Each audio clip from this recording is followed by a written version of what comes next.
Hola, mis queridos, soy Eulalia del Prado y durante 26 años pensé que tenía un matrimonio ejemplar. Pero un día descubrí la verdad más brutal. Mi esposo llevaba una vida secreta en Los Ángeles, con otra esposa y 3 hijos. ¿Cómo es posible?, grité por dentro, mientras sonreía en silencio frente a mis propios hijos. Mi corazón se rompía, pero mi mente ya empezaba a planear una venganza tan fría que lo dejaría marcado para siempre. ¿Qué harían ustedes si descubrieran que todo su matrimonio ha sido una farsa monumental? Antes de seguir, mis queridos, acuérdense de suscribirse y darle a la campanita para no perderse ninguna historia. Todos los días compartimos relatos nuevos. Denle un me gusta y cuéntenme en los comentarios desde qué ciudad o pueblo nos están acompañando. Mis queridos, pónganse cómodos, sírvanse su cafecito o su tecito, porque esta historia va a ser larga, pero se los prometo que vale la pena escucharla hasta el final. Lo que les voy a contar realmente cambió mi vida por completo. Me destruyó durante un tiempo, pero también me enseñó que nunca, nunca es tarde para comenzar de nuevo y para recuperar nuestra dignidad como mujeres. Imagínense nomás, 26 años de matrimonio, 26 años creyendo que conocía a la persona que dormía a mi lado, 26 años construyendo una vida juntos. Y resulta que todo, absolutamente todo, era una mentira. Mi esposo, o mejor dicho, mi ex esposo, mantenía otra esposa y otros hijos en Los Ángeles, California, mientras yo, aquí en México, criaba a nuestros 3 hijos pensando que era su única familia. Pero no se preocupen, mis queridos, porque aunque esta historia comienza con mucho dolor, les aseguro que termina con justicia y con una Eulalia completamente renovada. Hoy, a mis 68 años, puedo decirles que soy más feliz de lo que he sido en mucho tiempo. Y todo gracias a que me atreví a descubrir la verdad y hacer que ese hombre pagara por todas sus mentiras. La venganza que planeé fue tan perfecta, tan calculada, que hasta el día de hoy la gente en Morelia sigue comentando lo que pasó. Pero bueno, no me adelante tanto. Vamos por partes porque esta historia tiene muchos detalles que ustedes necesitan conocer para entender todo lo que viví. Para contarles esta historia como se debe, tengo que llevármelos hasta 1968, cuando yo tenía apenas 22 años y trabajaba como secretaria en la presidencia municipal aquí en Morelia. En esos tiempos, mis queridos, las mujeres no teníamos tantas oportunidades como ahora, pero yo había logrado terminar la preparatoria y conseguir un trabajo decente que me permitía ayudar a mis papás con los gastos de la casa. Mi papá, don Casimiro Valverde, era maestro de primaria en una escuela del centro de la ciudad, y mi mamá, doña Candelaria Herrera, se dedicaba al hogar y a cuidarnos a mí y a mis 4 hermanos. Éramos una familia de clase media trabajadora, muy unida, muy religiosa. Íbamos a misa todos los domingos a la Catedral de Morelia sin falta. Mi papá siempre nos decía que la educación y el trabajo honrado eran lo más importante en la vida. Y mi mamá nos enseñó a todas, a mis 2 hermanas y a mí, que una mujer debía ser fuerte, pero también dedicada a su familia. Vivíamos en una casa modesta, pero bonita en la colonia vasco de Quiroga, una casa de adobe con un patio grande donde mi mamá tenía sus plantas de hierbas de olor y sus flores. En esos tiempos, Morelia era mucho más pequeña de lo que es ahora. Todos nos conocíamos, las familias se cuidaban unas a otras, y había un sentido de comunidad que ahora extraño mucho. Yo era la hija mayor, entonces tenía muchas responsabilidades en la casa. Después del trabajo llegaba a ayudarle a mi mamá con la comida, con la limpieza y a cuidar a mis hermanos menores. Los fines de semana, como todas las muchachas de mi edad, salía al Zócalo a caminar con mis amigas, siempre muy bien chaperoneadas, por supuesto. Era una época bonita, sencilla, donde los valores familiares eran lo más importante. Fue precisamente en el Zócalo donde conocí a Anselmo Cárdenas, en septiembre de 1968. Recuerdo perfectamente ese día, porque habían puesto unos puestos de antojitos para las fiestas patrias, y yo había ido con mi hermana Leocadia y mi prima Cipriana a dar la vuelta después de la misa de 7. Anselmo estaba parado cerca de la fuente, muy elegante, con un traje gris y un bigote bien cuidado. Era alto, moreno, de ojos cafés muy expresivos, y tenía una sonrisa que me enamoró desde el primer momento. Me acuerdo que mis amigas y yo pasamos varias veces frente a donde él estaba, haciendo como que no lo veíamos, pero yo sentía perfectamente cuando él me miraba. Finalmente, él se acercó y muy respetuosamente me preguntó si podía invitarme una nieve. Claro que primero tuvo que presentarse con mi hermana Leocadia, porque en esos tiempos no se podía andar hablando con hombres sin chaperona. Anselmo me contó que tenía 28 años, que era originario de Apachingán, pero que se había venido a vivir a Morelia para estudiar contabilidad en la universidad. Trabajaba medio tiempo en una oficina de construcción y estaba terminando su carrera. Me habló de sus sueños, de cómo quería progresar, de cómo algún día deseaba tener su propio negocio. Todo lo que me decía me parecía tan interesante, tan ambicioso y hasta inspirador. Era exactamente el tipo de hombre con el que yo había soñado casarme. Durante los siguientes meses, Anselmo me cortejó como debe ser. Venía a la casa a platicar con mis papás. Les pidió permiso para visitarme los domingos. Me llevaba serenatas con el trío Los Alboradas. Mi papá lo interrogaba como si fuera detective, pero Anselmo siempre respondía todo con mucha seguridad y respeto. Mi mamá decía que le daba muy buena espina, que se veía que era un muchacho trabajador y serio. Ahora, mis queridos, viendo hacia atrás, puedo identificar algunas señales que en ese momento yo ignoré completamente. Por ejemplo, Anselmo nunca hablaba mucho de su familia en Apatingán. Cuando yo le preguntaba por sus papás, él siempre cambiaba el tema muy hábilmente. Decía que sus papás habían muerto cuando él era muy joven y que se había criado con unos tíos, pero nunca quiso llevarme a conocer a esa familia. También notaba que a veces recibía cartas que leía muy en secreto y luego quemaba. Cuando yo le preguntaba quién le escribía, él me decía que eran cosas del trabajo o de la escuela, pero algo en su manera de actuar me hacía sentir curiosidad creciente. Sin embargo, en esos tiempos las mujeres no éramos tan preguntosas como ahora. Se suponía que debíamos confiar ciegamente en nuestros novios. Otra cosa que ahora me parece extraña es que Anselmo siempre tenía dinero, más dinero del que debería tener un estudiante que trabajaba medio tiempo. Se vestía muy bien, siempre me llevaba a los mejores restaurantes de Morelia, me regalaba perfumes caros y joyitas. Cuando yo le preguntaba cómo podía darse esos lujos, él me decía que había heredado unos ahorros de sus papás y que los estaba invirtiendo muy bien. También recuerdo que a veces tenía que cancelar nuestras citas de último momento, diciendo que tenía que viajar por trabajo o por alguna emergencia familiar. Desaparecía por días completos, sin dar muchas explicaciones, y cuando regresaba siempre traía algún regalo bonito para compensar su ausencia. Yo, como buena novia enamorada, no cuestionaba nada.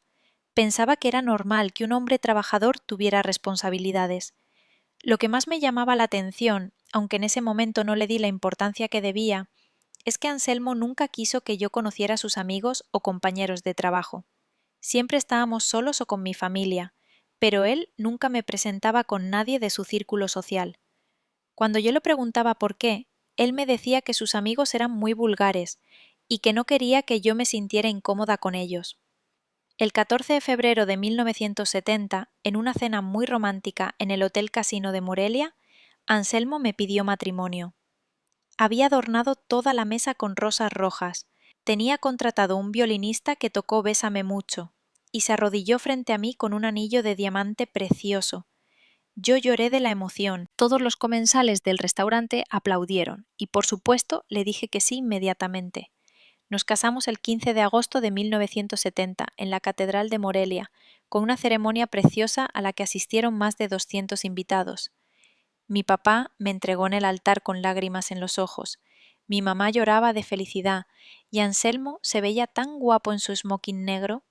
La recepción fue en el jardín de la casa de mis papás con mariachi, mole, tamales, pozole, una fiesta que duró hasta las 4 de la mañana. Para la luna de miel, Anselmo me llevó a Acapulco por una semana completa.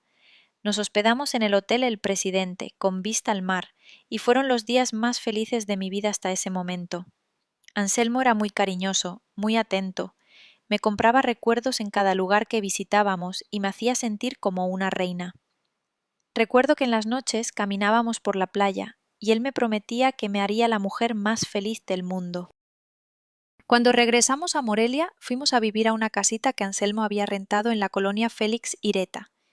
Era una casa chiquita pero muy bonita, con 2 recámaras, un patio trasero donde yo puse mis plantas y una cocina donde pasé las tardes más felices de mis primeros años de casada, aprendiendo a cocinar las comidas que a Anselmo le gustaban. Los primeros 2 años de matrimonio fueron realmente felices.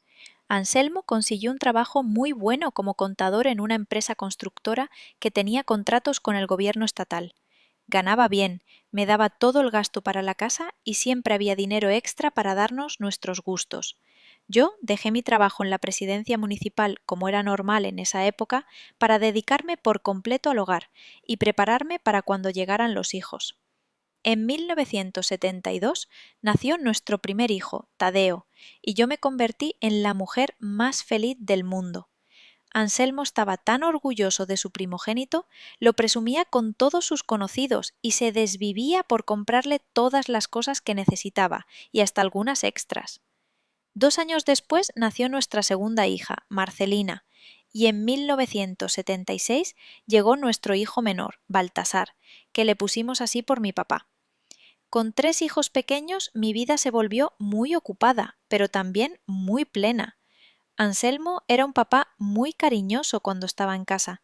Jugaba con los niños, los ayudaba con las tareas y siempre tenía tiempo para llevarnos a pasear los domingos al bosque Cuauhtémoc o al zoológico. Los vecinos siempre comentaban qué familia tan bonita éramos, y yo me sentía muy orgullosa de mi esposo y mis hijos. Durante estos años, la carrera de Anselmo progresó muchísimo.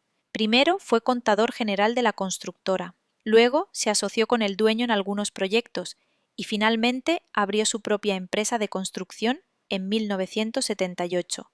Construía casas, edificios, obras municipales. El negocio iba muy bien y nuestra situación económica mejoró considerablemente. En 1979 compramos nuestra propia casa en la colonia Lomas de Hidalgo, una casa grande, bonita, con jardín y cochera para 2 carros. Pero fue justamente cuando el negocio comenzó a crecer tanto que Anselmo empezó a viajar mucho más.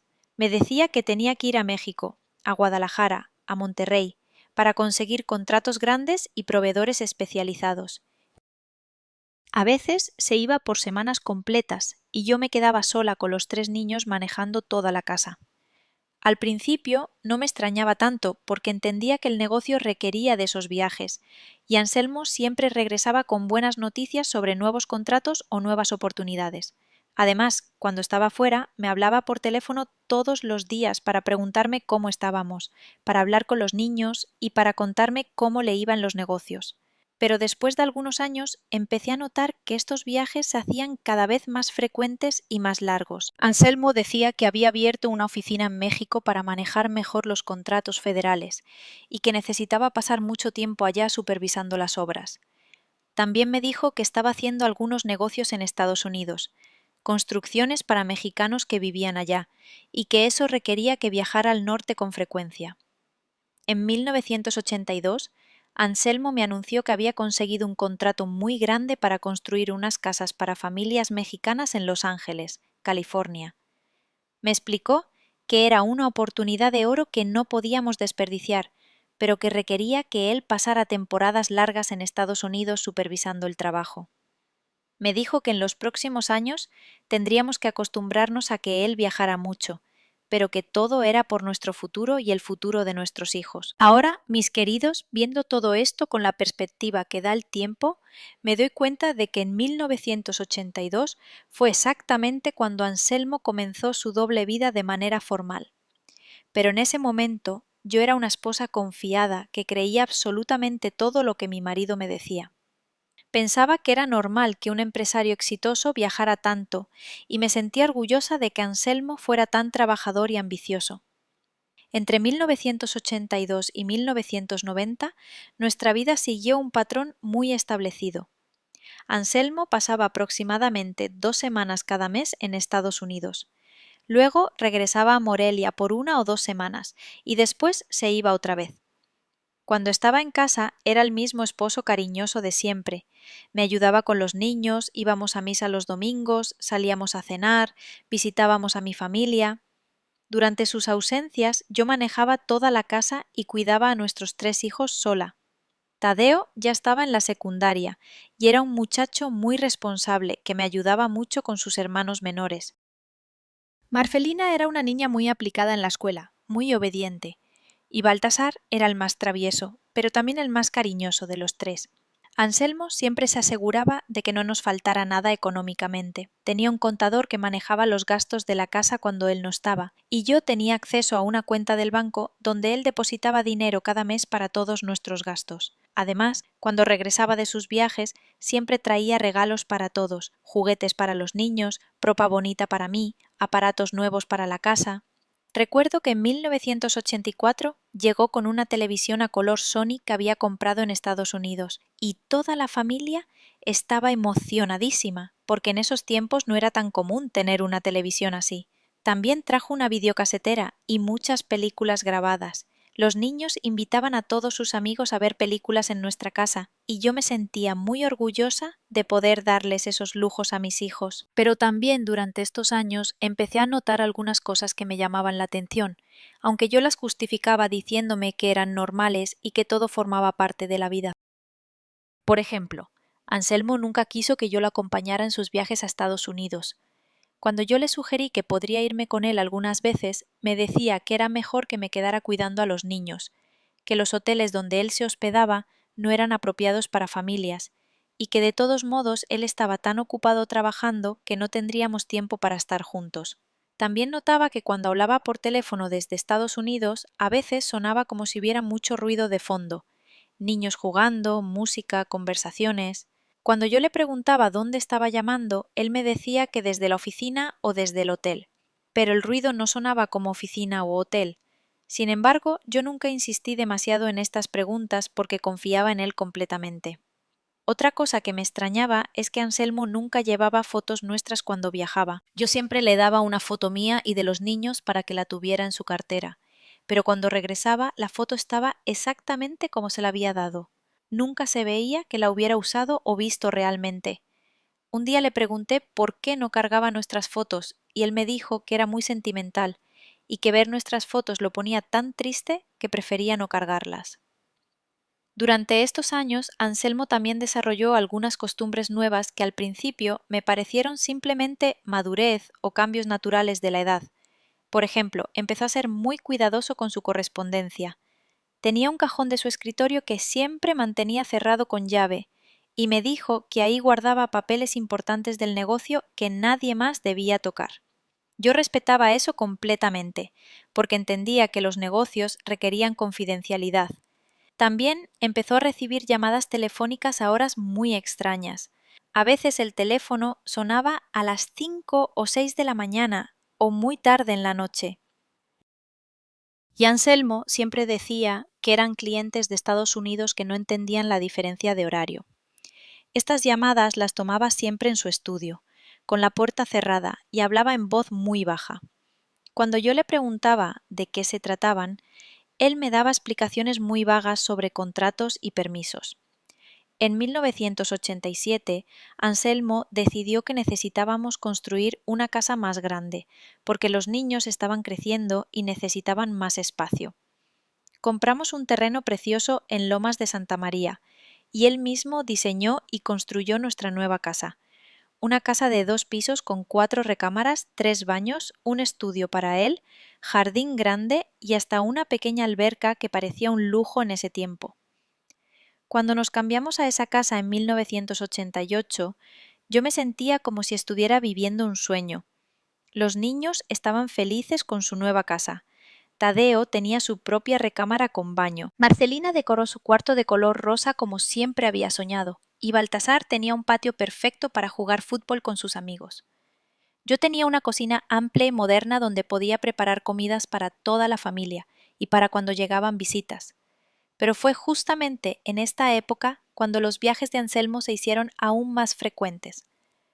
Me explicó que había expandido el negocio a Texas y Arizona y que ahora tenía que supervisar obras en varios estados. A veces se iba por 3 semanas seguidas, regresaba por unos días y se volvía a ir. Los niños ya estaban tan acostumbrados a las ausencias de su papá que cuando alguien preguntaba por él, ellos simplemente decían: «Está trabajando en Estados Unidos». Durante las ausencias largas de Anselmo, yo desarrollé una rutina muy organizada y casi inquebrantable.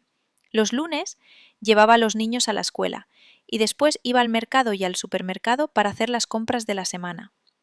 Los martes y jueves tenía una señora que me ayudaba con la limpieza profunda de la casa. Los miércoles y viernes eran mis días de visitas. Iba a ver a mi mamá, a mis hermanas o recibía amigas en la casa. Los sábados eran para lavar ropa, planchar y preparar comidas especiales para la semana. Los domingos íbamos a misa toda la familia, si Anselmo estaba en casa, o solo los niños y yo si él estaba de viaje.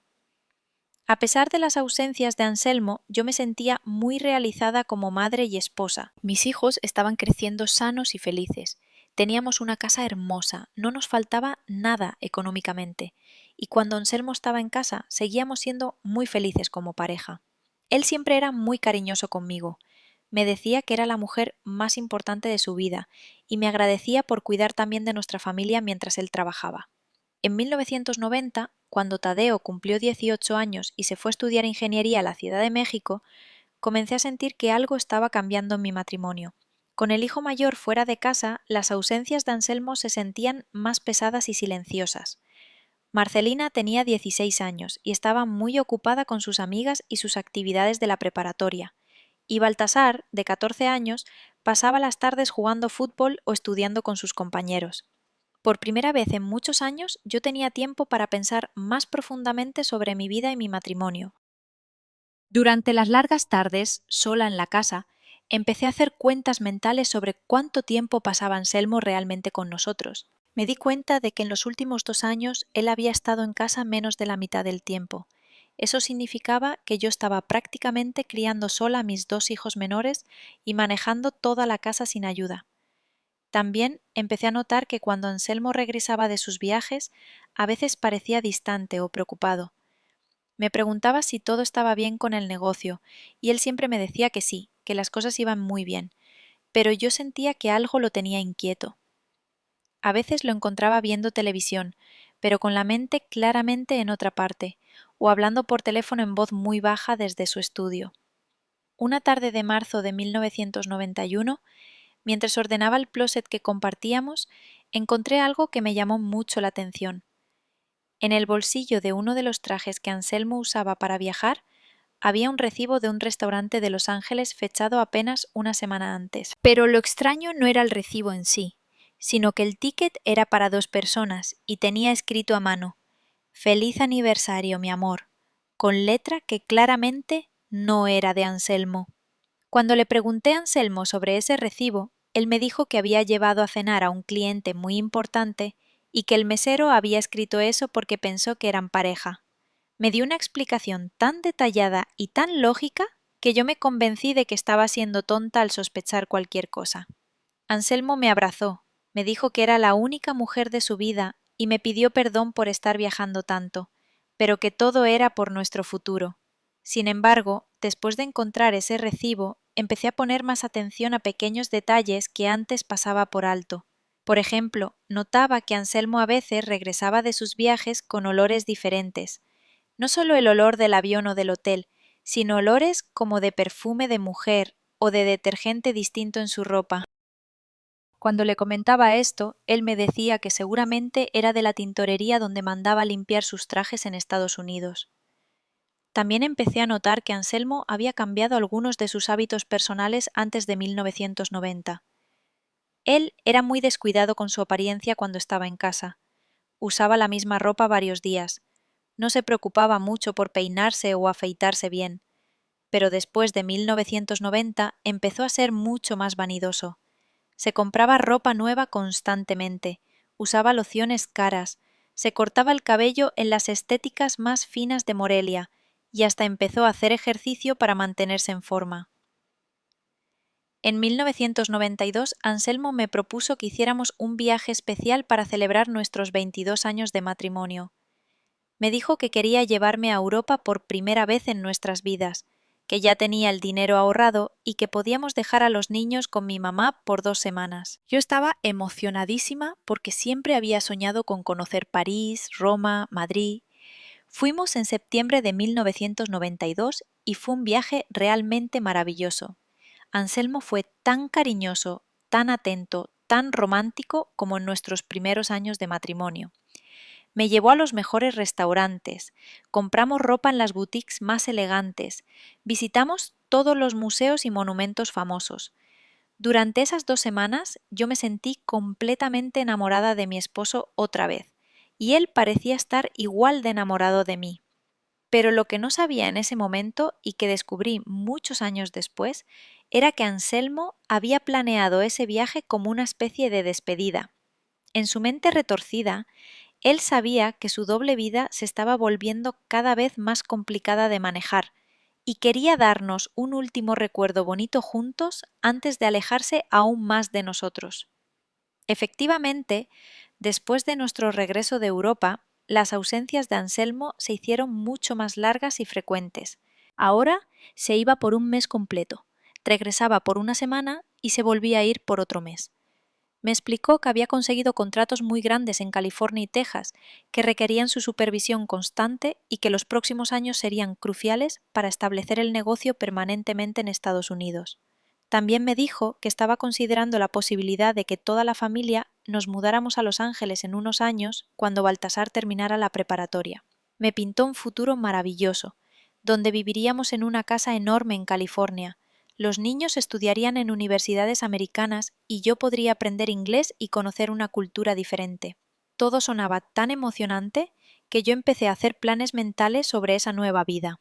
Durante 1993 y 1994, yo me dediqué completamente a ser la mejor madre posible para Marcelina y Baltasar, pensando que esos serían nuestros últimos años en México. Marcelina se graduó de la preparatoria con honores y decidió estudiar psicología en la Universidad Michoacana. Baltasar era un estudiante destacado y también un futbolista muy bueno que tenía ofertas para jugar en equipos juveniles. Pero a medida que pasaba el tiempo, empecé a notar que Anselmo nunca me daba detalles concretos sobre cuándo exactamente nos mudaríamos a Estados Unidos. Cada vez que yo le preguntaba fechas específicas, él me decía que faltaban algunos trámites migratorios, que necesitaba terminar ciertos contratos, que había algunos problemas legales que resolver. Las explicaciones siempre sonaban lógicas, pero yo sentía que él estaba evadiendo dar una respuesta definitiva. En 1995, cuando yo tenía 49 años, comenzó la etapa más difícil de mi matrimonio hasta ese momento. Anselmo me anunció que había surgido una oportunidad de oro para construir un complejo habitacional enorme en Arizona, pero que el proyecto requeriría de su presencia casi permanente allá por los próximos 2 años. Me dijo que eran tantos millones de pesos en ganancias que no podíamos desperdiciar esa oportunidad, especialmente si queríamos tener el dinero suficiente para mudarnos cómodamente a Estados Unidos. Durante esos 2 años, Anselmo vino a Morelia solamente 6 veces y cada visita duró menos de una semana. Prácticamente me convertí en madre soltera de Baltasar, que todavía estaba en la preparatoria, mientras Marcelina ya estaba en la universidad, pero vivía en casa. Las dos nos acostumbramos tanto a manejar la casa solas que cuando Anselmo llegaba casi se sentía como si fuera un invitado más. Fue durante esta época cuando empecé a desarrollar una vida social propia que no dependía de Anselmo. Me uní al grupo de damas de la iglesia. Empecé a tomar clases de repostería con unas amigas y hasta me inscribí en un curso de computación en el CCATI, porque quería aprender a usar esas nuevas tecnologías que estaban cambiando al mundo. Por primera vez en muchos años, yo tenía actividades y amistades que eran completamente mías. También fue durante este periodo cuando empecé a cuestionar más seriamente algunas de las explicaciones que Anselmo me daba sobre su trabajo. Una tarde, mientras platicaba con Benita Gutiérrez, una amiga cuyo esposo también tenía negocios de construcción, ella me comentó algo que me dejó muy pensativa.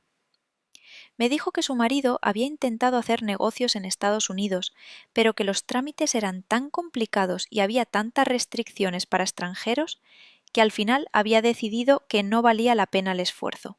Esa conversación me hizo preguntarme cómo Anselmo había logrado establecer un negocio tan exitoso en Estados Unidos sin tener la ciudadanía americana. Cuando le pregunté sobre esto la siguiente vez que habló por teléfono, él me dio una explicación muy técnica sobre sociedades con ciudadanos americanos y permisos especiales de trabajo, pero algo en su manera de explicar me sonó ensayado, como si hubiera practicado esa respuesta. En 1996, Tadeo se graduó de ingeniero y consiguió un trabajo muy bueno en una empresa de la Ciudad de México. Cuando vino a visitarnos para contarnos la noticia, me dijo algo que me dejó muy extrañada. Me contó que había conocido a un ingeniero que trabajaba en Los Ángeles y que cuando le mencionó que su papá tenía un negocio de construcción allá, el ingeniero le dijo que era muy raro, porque él conocía a la mayoría de los contratistas mexicanos en esa ciudad y nunca había escuchado el nombre de Anselmo Cárdenas. Cuando le conté esto a Anselmo, él se molestó mucho y me dijo que ese ingeniero probablemente no se movía en los mismos círculos donde él trabajaba, que había muchos contratistas en Los Ángeles y que era imposible que una sola persona los conociera a todos. Su reacción me pareció demasiado defensiva para una pregunta tan inocente, pero decidí no insistir en el tema. Durante 1997, las llamadas telefónicas de Anselmo se volvieron aún más extrañas. A veces llamaba a las horas más raras, las 3 de la mañana, las 5 de la tarde, las 11 de la noche, y siempre tenía una explicación sobre diferencias de horario o emergencias de trabajo. Pero yo había empezado a hacer cuentas mentales sobre los horarios y muchas veces sus explicaciones no coincidían con la diferencia real de horario entre Morelia y California. También empecé a notar que Anselmo ya no me daba el número telefónico de donde se hospedaba cuando viajaba. Antes siempre me dejaba el teléfono del hotel por si había alguna emergencia con los niños, pero desde 1995 me decía que se cambiaba de hotel muy seguido, dependiendo de dónde tuviera trabajo, que era mejor que él me llamara a mí en horarios establecidos. Si yo necesitaba hablarle urgentemente, tenía que dejarle un mensaje en una oficina y él me regresaba la llamada. En diciembre de 1997 pasó algo que realmente me puso a pensar seriamente. Marcelina me pidió que la acompañara a comprar un regalo de Navidad para su papá, y fuimos al centro comercial Plaza Las Américas. Mientras caminábamos por la tienda departamental, Marcelina me preguntó muy directamente: «Mamá, ¿tú crees que mi papá realmente está trabajando tanto como dice? ¿O crees que tiene otra mujer?». La pregunta me tomó completamente por sorpresa. Le pregunté por qué se le había ocurrido pensar algo así, y ella me dijo que había estado observando a Anselmo durante sus últimas visitas y que notaba cosas raras. Por ejemplo, que ya no parecía emocionado de estar en casa, que siempre estaba pensando en otra cosa, y que a veces hablaba dormido en inglés, cosa que nunca había hecho antes. Esa noche no pude dormir pensando en lo que Marcelina me había dicho. Mi hija tenía 23 años. Era una mujer inteligente que estaba estudiando psicología y había notado cosas que yo había estado ignorando o justificando. Por primera vez en 27 años de matrimonio me permití considerar seriamente la posibilidad de que Anselmo me estuviera siendo infiel. El año 1998 marcó el comienzo de mi despertar como mujer y como esposa. Decidí que ya no iba a aceptar explicaciones vagas de Anselmo y que iba a empezar a hacer mis propias investigaciones discretas, no porque quisiera encontrar algo malo, sino porque necesitaba tranquilizar mi mente y poder seguir confiando en mi matrimonio con total seguridad. Empecé por cosas muy simples. Cuando Anselmo llamaba por teléfono, yo empezaba a notar la hora exacta de la llamada y calcular qué hora sería en Los Ángeles. Después de llevar este registro por 2 meses, me di cuenta de que muchas de sus llamadas ocurrían a horas que no tenían sentido para una persona que supuestamente estaba trabajando, como las 2 de la mañana, hora de California, o los domingos muy temprano. También empecé a poner más atención a los detalles de su ropa cuando regresaba de viajes. Un día me di cuenta de que traía una camisa que jamás había visto antes, de una marca que no conocía. Cuando le pregunté dónde la había comprado, él me dijo que en una tienda en Los Ángeles, pero cuando revisé la etiqueta decía hecho en México. Eso me pareció muy extraño, porque Anselmo siempre presumía de comprar ropa americana durante sus viajes. En marzo de 1998 decidí hacer algo que nunca había hecho antes. Revisé completamente la maleta de Anselmo cuando regresó de uno de sus viajes. Esperé a que se fuera a bañar y revisé cada bolsillo, cada compartimento. En una bolsita pequeña del interior encontré algo que me dejó helada: 2 boletos de cine usados, fechados apenas 3 días antes, para una película romántica en un cine de Los Ángeles. Los boletos eran para función de las 7 de la noche. Claramente no era algo que Anselmo hubiera hecho solo. Cuando Anselmo salió del baño, yo tenía los boletos en la mano y estaba temblando. Le pregunté muy directamente con quién había ido al cine. Él se quedó callado por unos segundos que se sintieron eternos, y luego me dijo que había llevado a la esposa de uno de sus socios porque el socio tenía que trabajar y la señora se sentía muy sola. Me dijo que había sido un gesto de cortesía, nada más. La explicación sonaba lógica, pero algo en la manera como Anselmo me la dio me hizo sentir que estaba mintiendo. Por primera vez en nuestro matrimonio, yo no le creí completamente a mi esposo. Esa noche no pudimos hacer el amor, porque yo tenía un nudo en el estómago y él parecía distante y preocupado. Durante los siguientes meses empecé a volverme más observadora y más desconfiada. Revisaba sus bolsillos cada vez que regresaba, ponía atención a cada palabra cuando Anselmo hablaba por teléfono, y analizaba cada regalo que me traía buscando pistas sobre lo que realmente estaba haciendo en Estados Unidos. En agosto de 1998, Baltasar se graduó de la preparatoria y decidió estudiar Administración de Empresas en la Universidad Michoacana para poder ayudar algún día con el negocio familiar.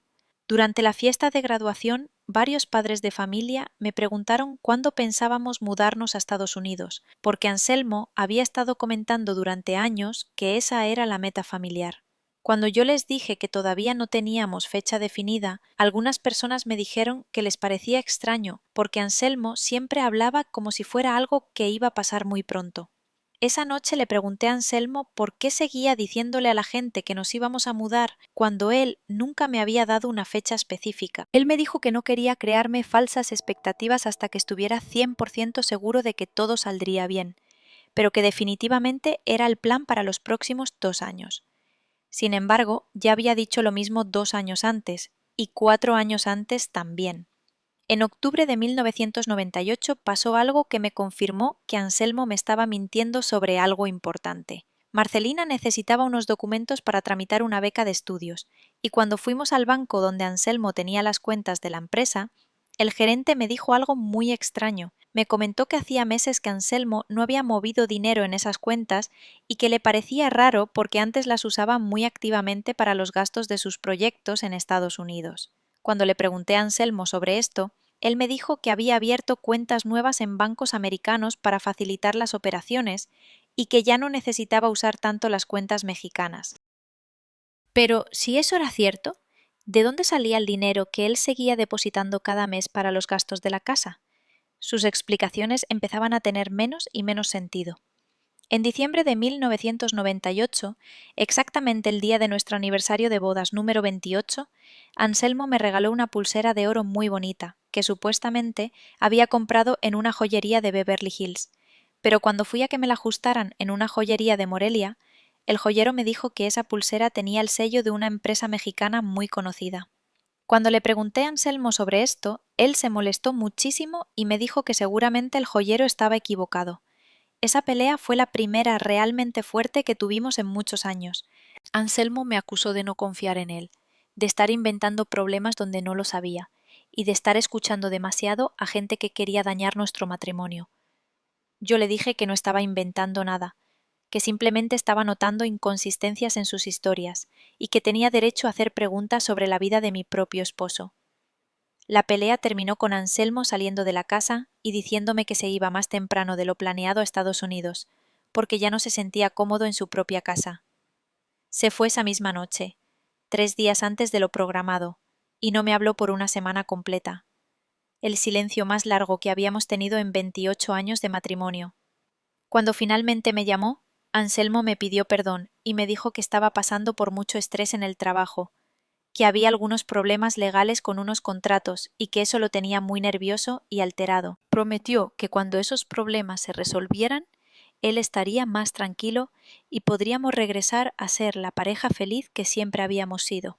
El año 1999 fue el año en que mis sospechas se volvieron casi certezas, aunque todavía no tenía pruebas concretas de lo que realmente estaba pasando. Los patrones de comportamiento de Anselmo se habían vuelto tan raros que ya no había manera de ignorarlos o justificarlos con explicaciones lógicas. Primero, sus llamadas telefónicas se volvieron mucho menos frecuentes. Antes me hablaba todos los días sin falta, pero ahora pasaba 2 o 3 días sin llamar. Y cuando yo le reclamaba, siempre tenía excusas sobre problemas con las líneas telefónicas, reuniones importantes que se extendían hasta muy tarde, o viajes a lugares donde no había buena comunicación. Segundo, cuando sí hablaba por teléfono, las conversaciones se habían vuelto muy superficiales y apresuradas. Antes platicábamos por horas sobre todo lo que estaba pasando en nuestras vidas, sobre los niños, sobre planes futuros, sobre cosas cotidianas, pero ahora Anselmo parecía siempre con prisa. Me preguntaba rápidamente cómo estábamos, me decía que él estaba bien y colgaba, diciendo que tenía mucho trabajo que hacer. Tercero, sus visitas a Morelia se habían espaciado aún más. En 1999, Anselmo vino a casa solamente 4 veces en todo el año, y cada visita duró menos de 5 días.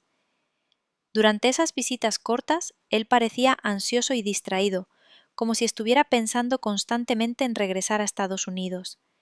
Ya no disfrutaba las comidas familiares, ya no se interesaba en los problemas cotidianos de los niños y ya no quería salir a pasear conmigo como hacíamos antes.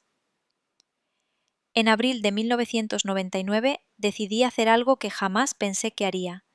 Contraté a un detective privado. Después de pensarlo durante semanas y de consultar discretamente con Marcelina, llegué a la conclusión de que necesitaba saber la verdad de una vez por todas, aunque esa verdad fuera dolorosa. El detective se llamaba licenciado Evaristo Montoya. Tenía una oficina pequeña pero respetable en el centro de Morelia y se especializaba en casos de investigaciones matrimoniales. Cuando le expliqué toda la situación, él me dijo que mi caso era muy común y que desafortunadamente, en su experiencia, cuando tantas señales coincidían, generalmente sí había algo oculto. Le di al licenciado Montoya toda la información que tenía sobre Anselmo: fechas de viajes, números telefónicos, nombres de supuestos clientes y socios, direcciones de hoteles donde supuestamente se hospedaba. Él me dijo que iba a comenzar haciendo algunas verificaciones básicas desde México, y que si era necesario, podía contratar a un investigador asociado en Los Ángeles para hacer el trabajo de campo allá. Mientras esperaba los resultados de la investigación, traté de seguir con mi vida normal, pero era imposible concentrarme en nada. Cada llamada telefónica de Anselmo la analizaba buscando pistas. Cada regalo que me traía lo examinaba buscando evidencias. Cada explicación que me daba la comparaba con informaciones anteriores para ver si había contradicciones. En junio de 1999, el licenciado Montoya me llamó para una reunión urgente. Cuando llegué a su oficina, él tenía una carpeta llena de papeles sobre su escritorio y una expresión muy seria en la cara. Me dijo que tenía noticias importantes sobre mi esposo, pero que quería prepararme emocionalmente antes de mostrarme lo que había descubierto. Lo primero que me mostró fue una constancia de la Cámara de Comercio de Los Ángeles, donde aparecía que no existía ninguna empresa registrada a nombre de Anselmo en esa ciudad, ni tampoco a nombre de alguna variación de su nombre, como Robert o Anselmo Construction. Eso significaba que todo el negocio del que Anselmo me había hablado durante años era una mentira completa. Después me mostró registros telefónicos que había conseguido su asociado en Estados Unidos. Los números de teléfonos que Anselmo me había dado durante años como oficinas o hoteles en realidad correspondían a casas particulares en diferentes barrios de Los Ángeles. Uno de esos números había estado registrado a nombre de Anselmo y Patricia desde 1985. Cuando escuché el nombre Patricia, sentí como si me hubieran dado un golpe en el estómago. Le pregunté al detective quién era esa Patricia, y él me dijo que según sus investigaciones preliminares era una mujer de origen mexicano que vivía en Los Ángeles y que aparentemente tenía una relación de muchos años con mi esposo. Pero eso no era todo. El detective me mostró también copias de documentos que había conseguido en el Registro Civil de Los Ángeles. Anselmo se había casado civilmente con Patricia Jiménez en agosto de 1982, exactamente el año en que él me había dicho que había empezado a hacer negocios en Estados Unidos. En ese momento yo sentí que el mundo se me venía encima. No podía respirar, no podía pensar con claridad. No podía entender cómo era posible que el hombre con el que había estado casada durante 29 años tuviera otra esposa desde hacía 17 años. El detective me trajo un vaso de agua y me dijo que desafortunadamente había más información que yo necesitaba conocer. Me explicó que Anselmo y Patricia tenían 3 hijos juntos, una niña nacida en 1983, un niño nacido en 1986 y otra niña nacida en 1989. Eso significaba que mientras yo estaba en Morelia criando a nuestros hijos y esperándolo pacientemente, él estaba en Los Ángeles criando otra familia y viviendo una vida completamente diferente. El detective también me mostró fotografías que su asociado había tomado discretamente. En las fotos se veía a Anselmo saliendo de una casa en un barrio mexicano de Los Ángeles, acompañado de una mujer morena de aproximadamente mi edad y de 3 jóvenes que claramente eran sus hijos. En una de las fotos, Anselmo tenía su brazo alrededor de la mujer y estaban sonriendo como una pareja feliz. Cuando vi esas fotografías, yo comencé a llorar como no había llorado en toda mi vida. No eran lágrimas de tristeza solamente, sino de coraje, de humillación, de traición, de incredulidad. Durante 17 años, Anselmo había estado viviendo una mentira completa, manteniendo 2 familias, 2 esposas, 2 vidas paralelas, y yo había sido tan ingenua que nunca me había dado cuenta. El detective me dijo que necesitaba unos días más para terminar la investigación y conseguir todos los documentos oficiales que yo necesitaría si decidía tomar acciones legales. Me recomendó que no confrontara a Anselmo hasta tener toda la información completa, porque si él se daba cuenta de que yo sabía la verdad, podría desaparecer completamente y sería muy difícil localizarlo después. Los siguientes 2 meses fueron los más difíciles de toda mi vida. Tenía que seguir actuando como si nada pasara cuando Anselmo llamaba por teléfono. Tenía que fingir que lo extrañaba cuando él me decía que me amaba. Tenía que mantener la compostura cuando mis hijos me preguntaban por qué me veía tan triste últimamente. Marcelina, que ya tenía 25 años y conocía muy bien mi carácter, se dio cuenta de que algo muy grave me estaba pasando. Una tarde me encontró llorando en la cocina mientras preparaba la comida, y me confrontó directamente. Le dije que tenía algunos problemas personales, pero que no se preocupara, que todo iba a estar bien. Marcelina me dijo que si necesitaba hablar con alguien, ella estaba ahí para escucharme sin juzgarme. Baltasar, que tenía 19 años y estaba concentrado en sus estudios universitarios, también notó que algo andaba mal. Le preguntó si tenía problemas de salud o si estaba preocupada por dinero. Yo le aseguré que estaba bien físicamente y que no teníamos problemas económicos, pero él siguió notando que yo estaba distinta. En agosto de 1999, exactamente en el mes de nuestro aniversario de bodas número 29, el licenciado Montoya me entregó el informe final de su investigación. El documento tenía más de 50 páginas con todos los detalles de la doble vida de Anselmo, incluyendo copias certificadas de todos los documentos oficiales. La información completa era aún peor de lo que yo había imaginado. Anselmo no solo tenía otra esposa y otros hijos en Los Ángeles, sino que aparentemente había estado usando el dinero de su negocio en México para mantener completamente a esa otra familia. La casa donde vivían en Los Ángeles estaba pagada a su nombre. Los 3 hijos estudiaban en escuelas privadas caras, y Patricia no trabajaba porque Anselmo la mantenía completamente. También descubrí que Patricia sabía de mi existencia desde el principio. En una carta que el detective había interceptado, ella le escribía a Anselmo diciéndole que ya estaba cansada de ser la otra mujer y que quería que él se divorciara de mí para poder casarse oficialmente por la Iglesia. Eso significaba que los dos habían estado conspirando durante años para mantenerme engañada, pero lo que más me dolió fue descubrir los detalles de cómo Anselmo manejaba su tiempo entre las 2 familias. Cuando él me decía que tenía que trabajar en Navidad, en realidad estaba celebrando con Patricia y sus hijos.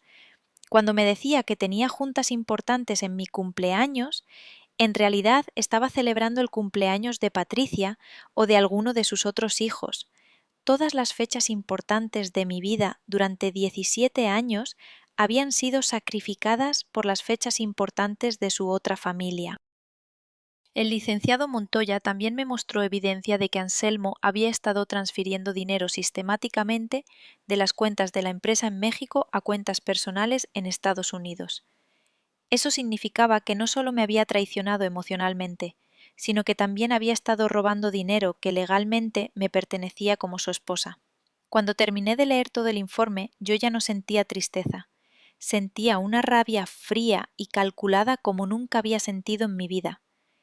Anselmo había destruido 29 años de mi vida con sus mentiras. Había humillado a nuestros hijos, haciéndolos creer que tenían un papá trabajador y dedicado, cuando en realidad tenía otra familia prioritaria y había robado dinero que debería haber sido para nuestro futuro. En ese momento, mis queridos, yo tomé la decisión más importante de mi vida adulta. No iba a confrontar a Anselmo llorando y suplicando como una víctima. Iba a planear una venganza tan perfecta, tan completa, tan humillante para él, que se arrepentiría por el resto de su vida de haber jugado conmigo y con mis hijos. Pero también decidí algo más importante. Iba a usar esta experiencia terrible para convertirme en la mujer fuerte e independiente que siempre había tenido el potencial de ser, pero que nunca había necesitado ser, porque siempre había dependido de un hombre que resultó ser una mentira ambulante. El licenciado Montoya me recomendó varios abogados especializados en divorcios y me dijo que con toda la evidencia que teníamos podría conseguir una compensación económica muy favorable. Pero yo tenía otros planes. Quería que Anselmo sufriera públicamente la misma humillación que yo había sufrido en privado durante meses. Quería que toda la gente que nos conocía supiera exactamente qué tipo de hombre era realmente. Entre septiembre de 1999 y febrero de 2000, dediqué cada día de mi vida a planear la venganza más elaborada y perfecta que una mujer traicionada pudiera imaginar. No iba a ser una venganza impulsiva o emocional, iba a ser fría, calculada, legal y completamente devastadora para Anselmo. Primero, contraté al mejor abogado matrimonialista de Morelia, el licenciado Leopoldo Salazar, que tenía fama de ser implacable en casos de divorcios complicados. Le mostré toda la evidencia que había reunido el detective privado, y él me confirmó que Anselmo había cometido múltiples delitos: bigamia, fraude matrimonial y malversación de fondos conyugales. Me dijo que con esa evidencia yo podría no solo divorciarme con una compensación económica favorable, sino también demandarlo penalmente. Pero yo quería algo más que dinero o justicia legal. Quería que Anselmo experimentara la humillación pública de ser desenmascarado frente a toda la comunidad, que durante años había respetado su imagen de esposo, trabajador y empresario exitoso. Entonces se me ocurrió el plan perfecto, meticuloso. Anselmo siempre había sido muy vanidoso y muy preocupado por su imagen social. Le encantaba que la gente lo admirara, que lo consideraran un ejemplo de mexicano exitoso, que lo invitaran a eventos importantes. Su ego era su punto más vulnerable y yo iba a atacar exactamente ahí. Decidí que iba a organizar una fiesta sorpresa para celebrar nuestros 30 años de matrimonio que se cumplirían en agosto de 2000. Le iba a decir a Anselmo que quería renovar nuestros votos matrimoniales en una ceremonia bonita con todos nuestros familiares y amigos, seguida de una gran fiesta. Él nunca se negaría a algo así, porque le encantaba ser el centro de atención en eventos sociales. Pero durante esa fiesta, en lugar de renovar votos, yo iba a exponer públicamente toda su doble vida frente a todos los invitados. Iba a mostrar las fotografías de su otra familia, los documentos de su bigamia, la evidencia de su fraude financiero. Iba a convertir lo que él pensaba que sería su momento de gloria en el momento más humillante de su vida. Para que el plan funcionara perfectamente, necesitaba que Anselmo no sospechara nada durante los meses de preparación.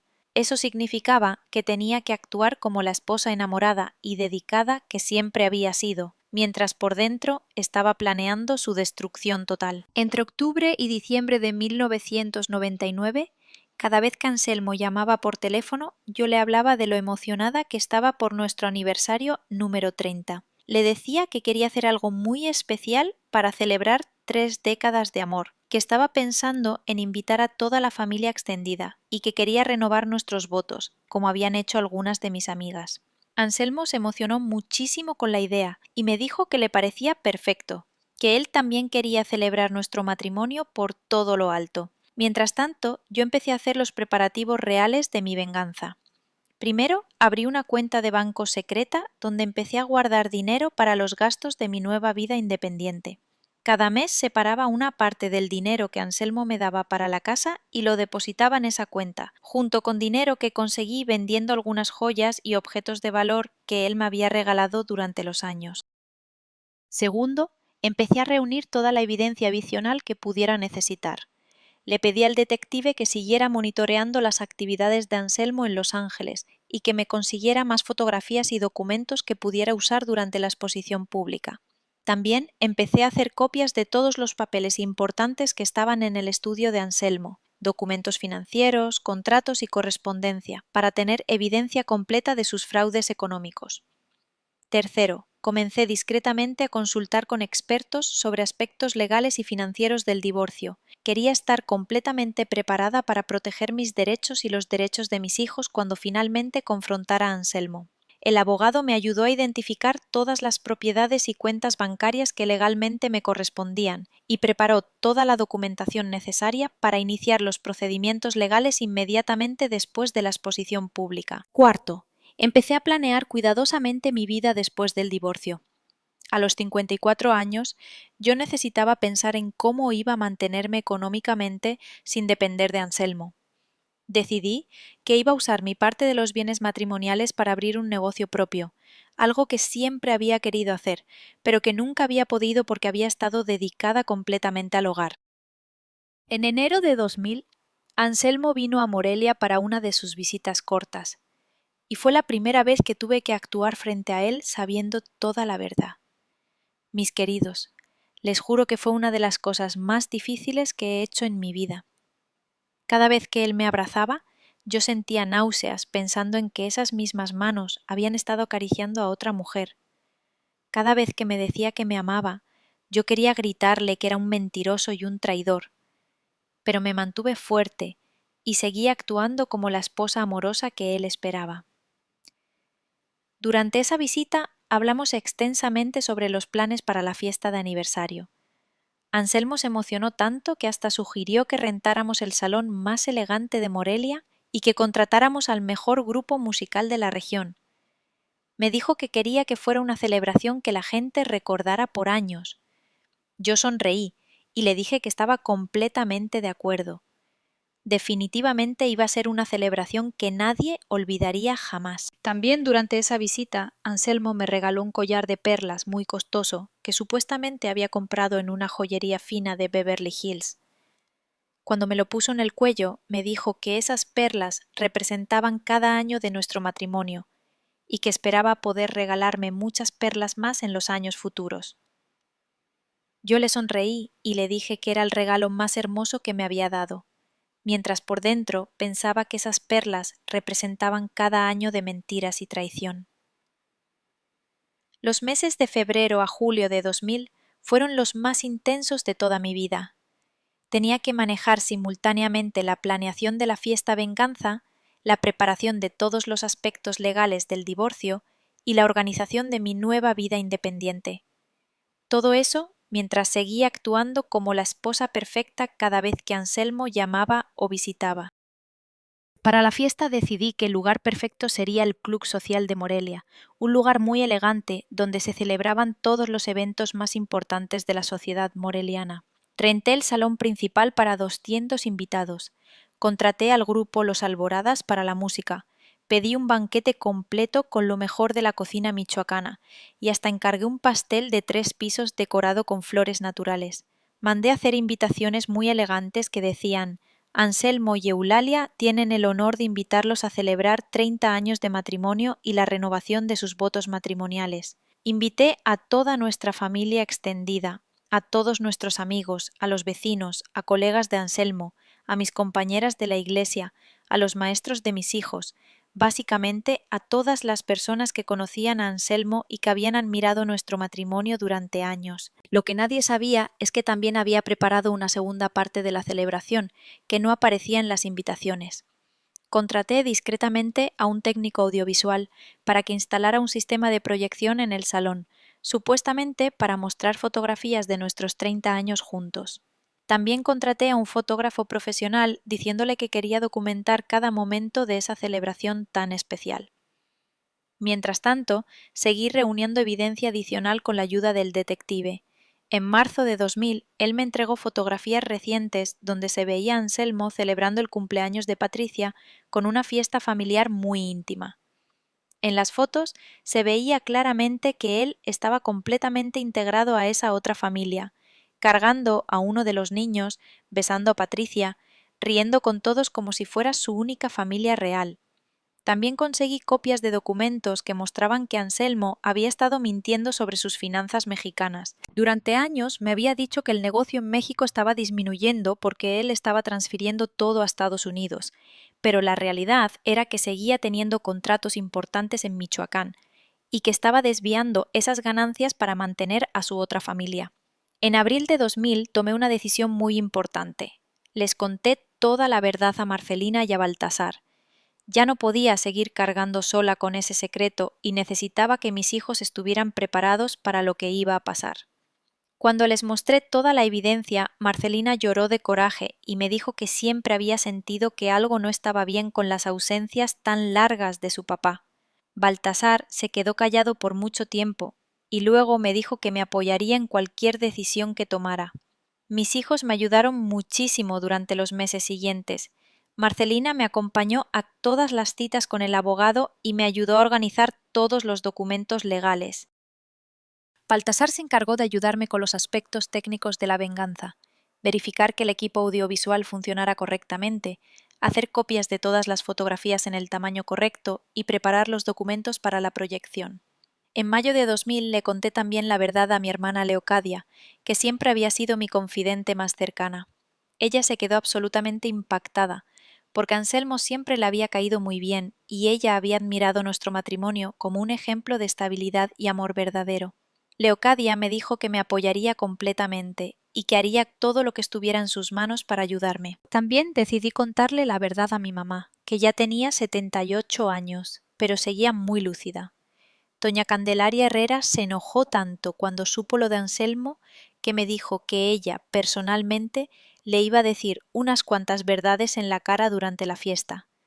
Yo le pedí que se controlara y que me dejara manejar la situación a mi manera, pero me dio mucha fuerza saber que en junio, cuando Anselmo vino para una de sus últimas visitas antes de la fiesta, yo ya tenía todo completamente planeado. Él estaba emocionadísimo hablando sobre la celebración, sugiriendo detalles adicionales y presumiendo con los vecinos sobre la gran fiesta que íbamos a tener. Me preguntó si había preparado algún discurso especial para la ceremonia de renovación de votos, y yo le dije que sí, que había preparado unas palabras muy especiales que él nunca olvidaría. Durante esa visita, Anselmo también me habló sobre planes futuros que ahora me daban ganas de reír por lo absurdos que sonaban. Me dijo que después de la fiesta quería que empezáramos a hacer los trámites finales para mudarnos todos a Estados Unidos, que ya había encontrado una casa perfecta para nosotros en Los Ángeles y que los niños podrían estudiar en universidades americanas.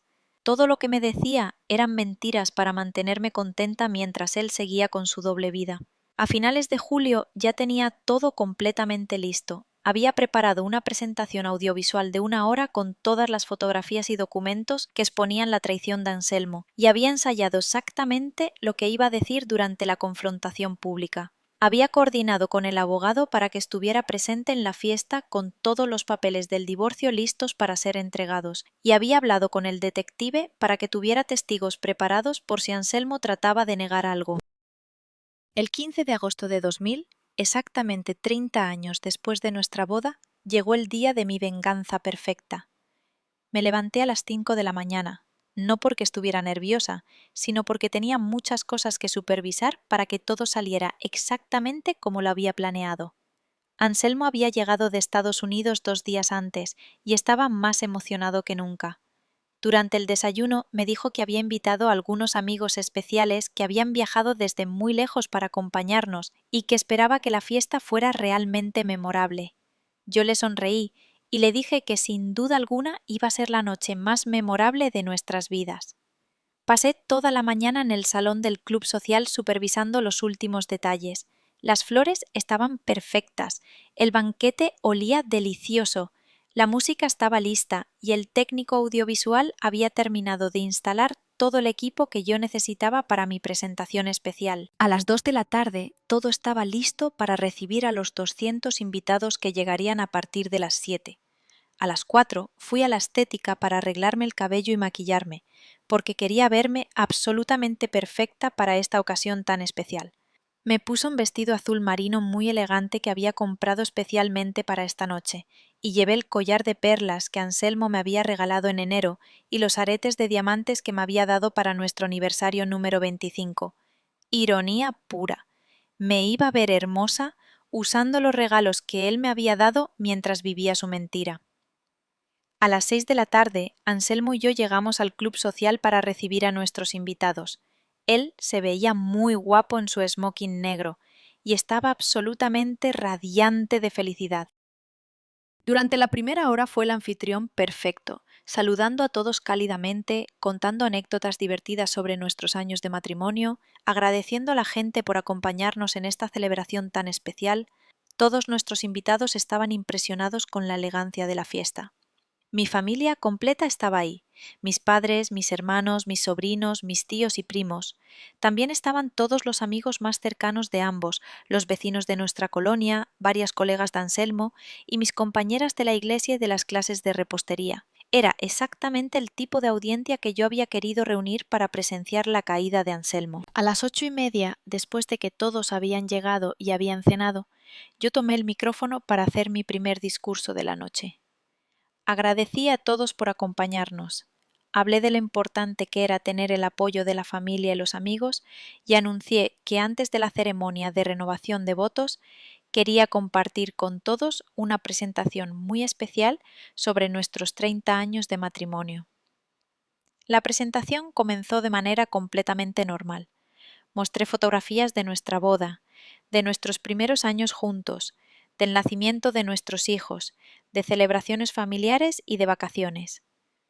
Anselmo estaba sonriendo y saludando cada vez que aparecía en las fotos, y todos los invitados aplaudían comentando qué familia tan bonita éramos.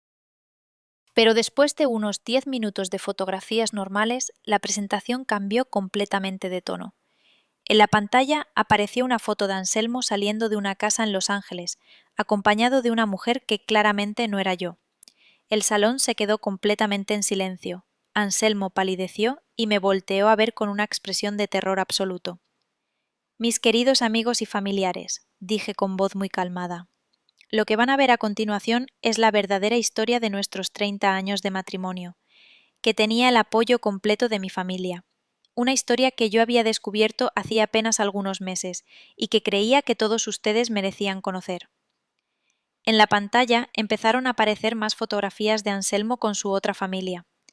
Anselmo abrazando a Patricia, Anselmo jugando con sus otros hijos, Anselmo celebrando cumpleaños y navidades con su segunda familia, mientras yo pensaba ingenuamente que estaba trabajando. Cada fotografía tenía fecha y lugar, mostrando claramente que esta doble vida había durado 18 años. El silencio en el salón era ensordecedor. Algunas personas empezaron a murmurar entre ellas, otras se quedaron con la boca abierta, y Anselmo estaba paralizado en su silla sin poder pronunciar una sola palabra. Después de las fotografías mostré copias de documentos oficiales, el certificado de matrimonio de Anselmo con Patricia Jiménez en Los Ángeles, los certificados de nacimiento de sus otros 3 hijos, documentos bancarios que mostraban transferencias de dinero de México a Estados Unidos para mantener a esa otra familia, facturas de escuelas privadas, de seguros médicos y de gastos familiares, todo pagado con dinero que supuestamente era para nuestro futuro común. Durante 18 años, continué diciendo, Anselmo había mantenido una segunda esposa y 3 hijos adicionales en Los Ángeles, California. Mientras yo criaba a nuestros hijos sola durante sus ausencias, creyendo que era la esposa de un hombre trabajador, él estaba viviendo una vida completamente distinta, con otra familia que para él era igual o incluso más importante que nosotros. En ese momento, Anselmo trató de levantarse y tomar el micrófono, pero mi hermano Aureliano y mi hijo Mateo se acercaron a él y le dijeron que se quedara sentado y me dejara terminar. Todos los invitados estaban completamente impactados. Algunos lloraban, otros indignados, y todos miraban a Anselmo como si fuera un completo extraño. Continué mostrando más evidencia. Cartas de amor que Patricia le había escrito a Anselmo, donde mencionaba que ya quería que se divorciara de la esposa en México. Fotografías de Anselmo en eventos familiares de la otra familia, graduaciones, primeras comuniones, celebraciones, todas en fechas donde él me había dicho que tenía juntas de trabajo importantes. Lo más doloroso, dije, no era solo la traición emocional, sino darme cuenta de que durante años, cada vez que Anselmo me decía que no podía estar conmigo en Navidad, en mi cumpleaños o en nuestro aniversario, era porque estaba celebrando esas mismas fechas con su otra familia. Cada vez que nuestros hijos le preguntaban cuándo regresaría papá, él ya sabía que se quedaría más tiempo, porque tenía otros hijos que también lo necesitaban. El impacto en el salón fue devastador. Algunos de nuestros amigos más cercanos lloraban abiertamente. Los colegas de Anselmo lo miraban con desprecio absoluto. Mi familia estaba alrededor mío dándome apoyo, y la familia de Anselmo, sus primos y tíos que habían venido desde Apatzingán, estaban completamente avergonzados. Finalmente mostré la evidencia financiera más dañina.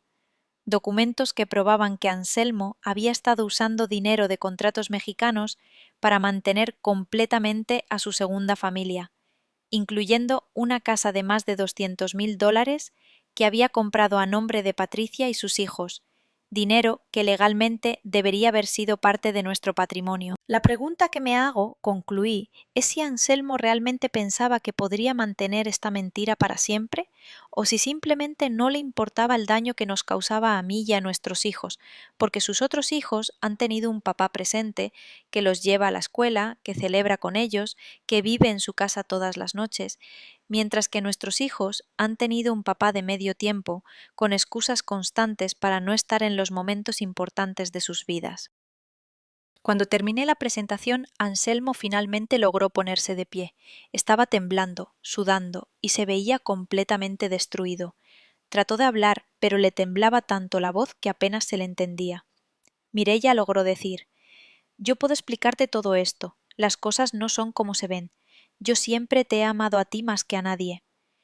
En ese momento me acerqué a él con toda la dignidad que pude reunir y le dije frente a todos los invitados: «Anselmo, lo único que tienes que explicarme es cómo vas a firmar los papeles de divorcio que mi abogado ya tiene listos, y cómo vas a compensar económicamente a nuestros hijos por todos los años que les robaste para estar con tu otra familia». El licenciado Cervantes se acercó con todos los documentos legales preparados y le entregó a Anselmo los papeles del divorcio, la demanda de compensación económica y una orden de restricción que le prohibía acercarse a mí o a nuestros hijos hasta que todo el proceso legal estuviera resuelto. Anselmo trató de argumentar, de pedir perdón, de prometer que podía arreglar todo, pero nadie en ese salón le creyó una sola palabra. Algunos de sus propios amigos se acercaron a decirle que era un sinvergüenza, y que no podían creer que hubiera engañado así a una mujer tan buena como yo. Finalmente, Anselmo no tuvo más opción que salir del salón completamente humillado, acompañado solamente por el detective privado, el licenciado Evaristo Montoya, que se aseguró de que firmara todos los papeles legales antes de irse. La fiesta de nuestro aniversario número 30 había terminado siendo la exposición pública más devastadora de su vida. Las semanas que siguieron a esa noche fueron como vivir en un huracán emocional, pero por primera vez en meses yo me sentía en control de mi propia vida. La noticia de lo que había pasado en la fiesta se extendió por toda Morelia como pólvora, y durante días no pude salir de mi casa sin que la gente me parara en la calle para expresar su apoyo y su indignación hacia Anselmo. La reacción de la comunidad fue abrumadoramente positiva hacia mí. Las señoras de la iglesia organizaron una cadena de comidas para que no tuviera que preocuparme por cocinar durante las primeras semanas. Mis vecinas se turnaban para acompañarme y asegurarse de que no estuviera sola durante los momentos más difíciles. Incluso personas que apenas conocía se acercaban para decirme que habían admirado mi valentía y mi dignidad al confrontar públicamente a Anselmo. Los primeros días fueron emocionalmente agotadores, porque tenía que lidiar simultáneamente con el dolor de la traición, la logística del divorcio y las constantes visitas de gente que quería saber todos los detalles de la historia. Marcelina, Tadeo y Baltasar fueron mi soporte fundamental durante este periodo. Ellos manejaron las llamadas telefónicas, organizaron las visitas y se aseguraron de que yo comiera y descansara adecuadamente. Anselmo trató de contactarme varias veces durante las primeras 2 semanas, pero yo había sido muy clara en que toda comunicación tenía que ser a través de nuestros abogados. Él me mandó flores con tarjetas pidiendo perdón, me dejó mensajes desesperados en el teléfono prometiendo que podía cambiar, e incluso fue a la casa de mis papás para tratar de convencerlos de que me persuadieran de perdonarlo. Mis papás, don Casimiro Valverde y doña Candelaria Herrera, lo corrieron inmediatamente y le dijeron que nunca más fuera bienvenido en su casa. El proceso legal avanzó sorprendentemente rápido, porque toda la evidencia que yo había reunido era irrefutable. Anselmo no tenía manera de negar la bigamia, el fraude matrimonial o la malversación de fondos conyugales. Su único argumento fue que había cometido errores, pero que realmente me amaba y quería salvar nuestro matrimonio. En septiembre de 2000, apenas un mes después de la exposición pública, Anselmo aceptó todos los términos del divorcio que mi abogado había propuesto. Me quedé con la casa de Morelia, con la mitad de todas las propiedades y cuentas bancarias que él tenía en México, y con una pensión alimenticia muy generosa que él tendría que pagarme por el resto de mi vida, o hasta que yo me volviera a casar. También conseguí que Anselmo transfiriera a una cuenta a mi nombre el dinero que había usado para comprar la casa de Los Ángeles, donde vivía su otra familia. El abogado argumentó que ese dinero había salido ilegalmente de nuestro patrimonio matrimonial y que Anselmo tenía que compensarnos por esa pérdida. Eso significaba que Patricia y sus hijos tendrían que buscar otra forma de pagar esa casa o perderla completamente. Lo más satisfactorio del arreglo legal fue que Anselmo tuvo que firmar un documento donde admitía oficialmente que había mantenido una relación de bigamia por 18 años, que había defraudado económicamente a su familia mexicana y que renunciaba a cualquier derecho de custodia o patria potestad sobre Marcelina y Baltasar. Nuestros hijos ya eran mayores de edad, pero ellos quisieron que quedara oficialmente establecido que no deseaban mantener ninguna relación legal con su padre. Una vez que todos los aspectos legales estuvieron resueltos, pude concentrarme en empezar mi nueva vida como mujer independiente a los 54 años. La primera decisión importante que tomé fue vender la casa grande de Lomas de Santa María y comprar una casa más pequeña pero muy bonita en el centro histórico de Morelia. Quería empezar completamente de cero, sin ningún recuerdo de la vida que había compartido con Anselmo. La nueva casa era perfecta para mis necesidades. Tenía 2 recámaras, un estudio donde podía poner mi escritorio y mis libros, un patio trasero donde planté todas mis flores favoritas y quedaba muy cerca de la catedral y del centro comercial. Marcelina me ayudó a decorarla con un estilo completamente diferente al que habíamos tenido antes, más moderno, más colorido, más femenino. Con el dinero del divorcio también cumplí un sueño que había tenido desde hacía años, abrir mi propio negocio. Decidí poner una repostería especializada en dulces tradicionales mexicanos, alegrías, cocadas, jamoncillos, dulces de leche, capirotadas. Renté un local pequeño, pero muy bien ubicado cerca del centro histórico, y contraté a 2 señoras que me ayudaran con la producción y las ventas. Dulces de Eulalia se convirtió rápidamente en uno de los negocios más populares de Morelia, no solo porque mis dulces estaban deliciosos, sino porque muchas personas venían específicamente para apoyarme. Después de todo lo que había pasado con Anselmo, los clientes se volvieron amigos, y mi repostería se transformó en un lugar donde las mujeres venían a platicar, a desahogarse y a darse ánimo unas a otras. Los años que siguieron al divorcio fueron de un crecimiento personal como no había experimentado en toda mi vida adulta. Por primera vez desde los 22 años, yo tenía que tomar todas las decisiones sobre mi vida sin consultar con un hombre, y eso era a la vez aterrador y liberador.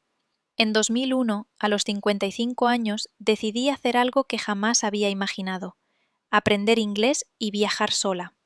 Me inscribí en clases de inglés en la Casa de la Cultura de Morelia, y aunque al principio me sentía ridícula siendo la estudiante más grande del grupo, descubrí que tenía mucha facilidad para los idiomas. En 6 meses ya podía sostener conversaciones básicas, y en un año ya podía leer libros sencillos en inglés.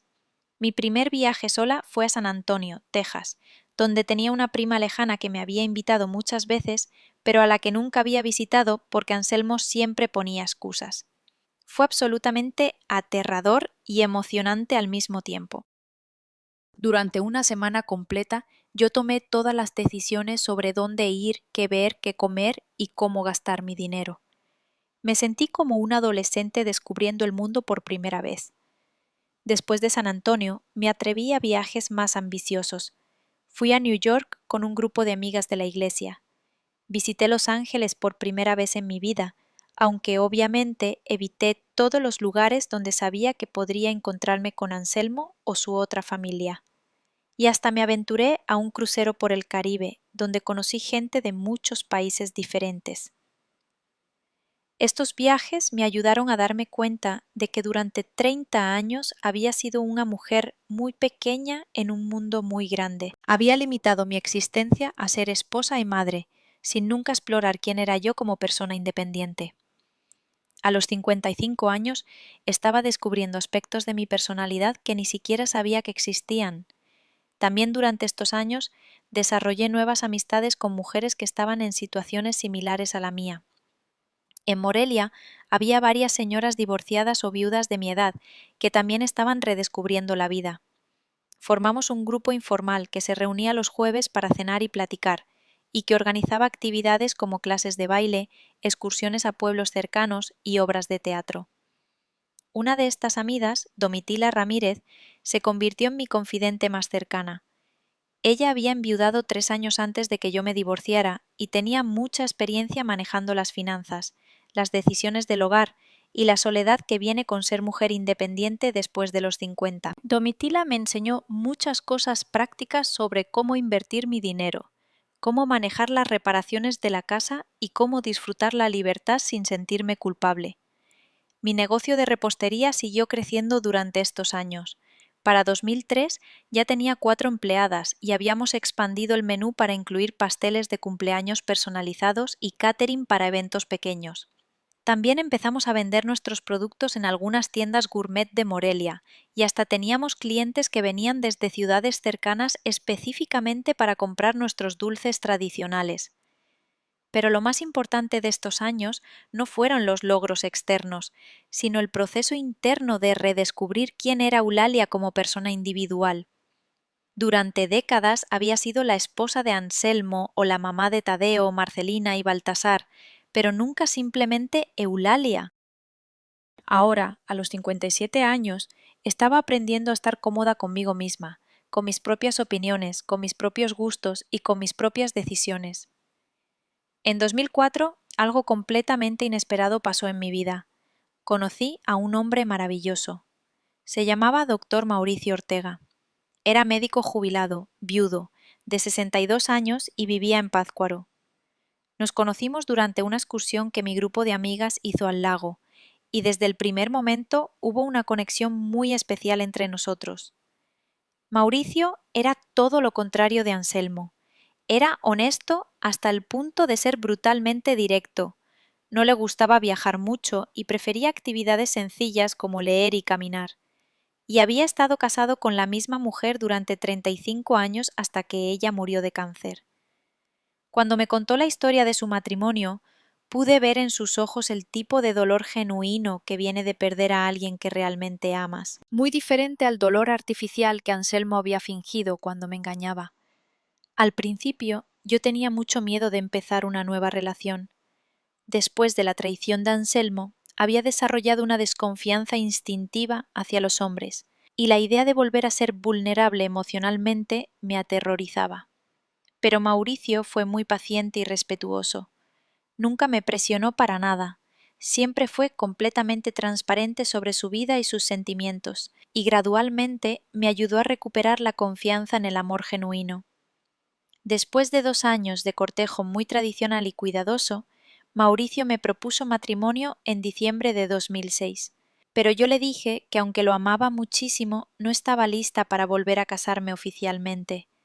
Había disfrutado tanto mi independencia que tenía miedo de perderla, aunque fuera con un hombre bueno como él. Mauricio entendió perfectamente mis sentimientos y me propuso que viviéramos juntos sin casarnos, cada uno manteniendo su propia casa, pero compartiendo la vida diaria. Ese arreglo funcionó perfectamente para ambos. Yo mantuve mi casa en Morelia y mi negocio. Mauricio mantuvo su casa en Pátzcuaro y sus actividades de jubilado, pero pasábamos 3 o 4 días cada semana juntos, alternando entre las dos ciudades. Era como tener lo mejor de ambos mundos, compañía amorosa cuando la quería e independencia cuando la necesitaba. Hoy, a mis 68 años, puedo decirles con total honestidad que soy más feliz de lo que fui durante la mayor parte de mi matrimonio con Anselmo. No porque no haya habido momentos de soledad o dificultad después del divorcio, sino porque ahora mi felicidad está basada en quien realmente soy, no en las mentiras que alguien más me contó. Mi relación con mis hijos se fortaleció enormemente después del divorcio. Marcelina, que ahora tiene 36 años, es psicóloga clínica y tiene su propia práctica muy exitosa en Morelia.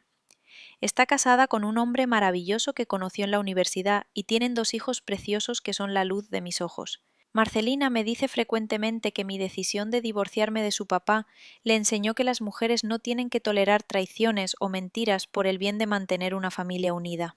Baltasar, que ahora tiene 32 años, terminó su carrera de administración y abrió su propia empresa de consultoría financiera. También está casado con una muchacha encantadora que conoció durante un viaje de trabajo y esperan su primer bebé para el próximo año.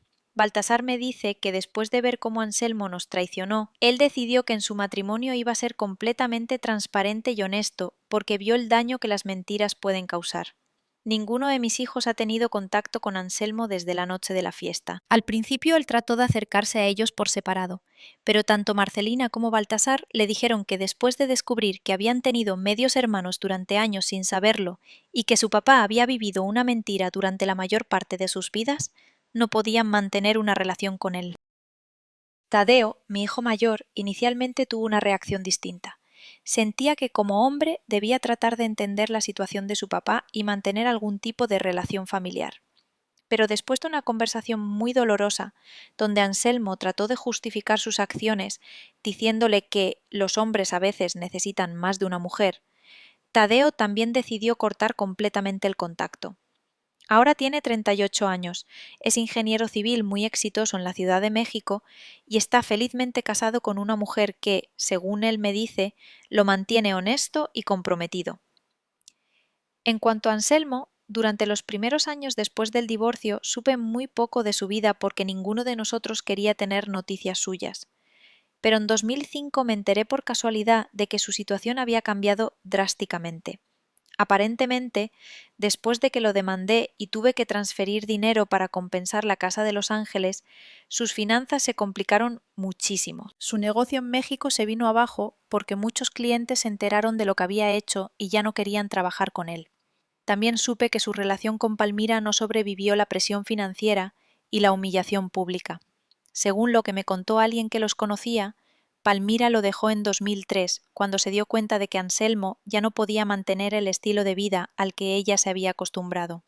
Aparentemente, ella también se sintió traicionada cuando descubrió que, durante todos esos años, Anselmo le había estado diciendo que yo era solamente una esposa de conveniencia y que pronto se iba a divorciar.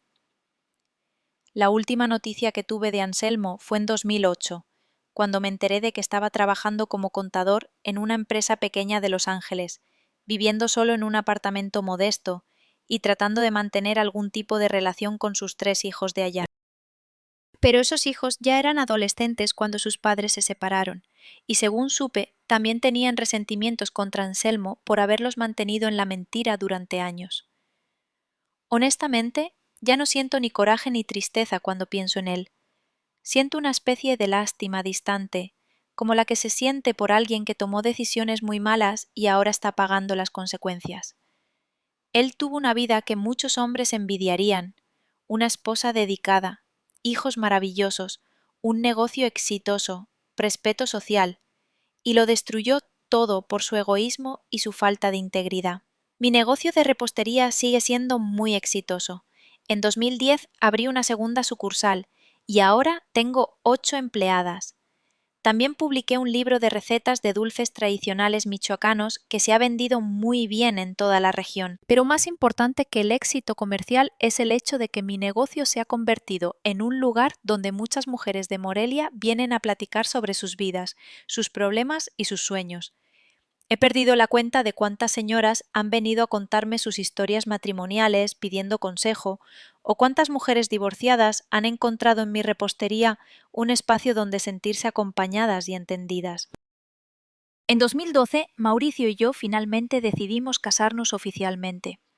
Después de 6 años viviendo juntos, los dos nos dimos cuenta de que habíamos encontrado algo muy especial, un amor maduro, honesto, basado en el respeto mutuo y la admiración genuina. Nuestra boda fue muy sencilla en la parroquia de Pátzcuaro, con solo nuestras familias más cercanas. Yo usé un vestido color crema muy elegante, nada parecido al vestido blanco lleno de ilusiones que había usado 42 años antes. Mauricio es el compañero que yo necesitaba en esta etapa de mi vida. No trata de cambiarme o de controlar mis decisiones. Admira mi independencia y mi fuerza, y me apoya en todos mis proyectos.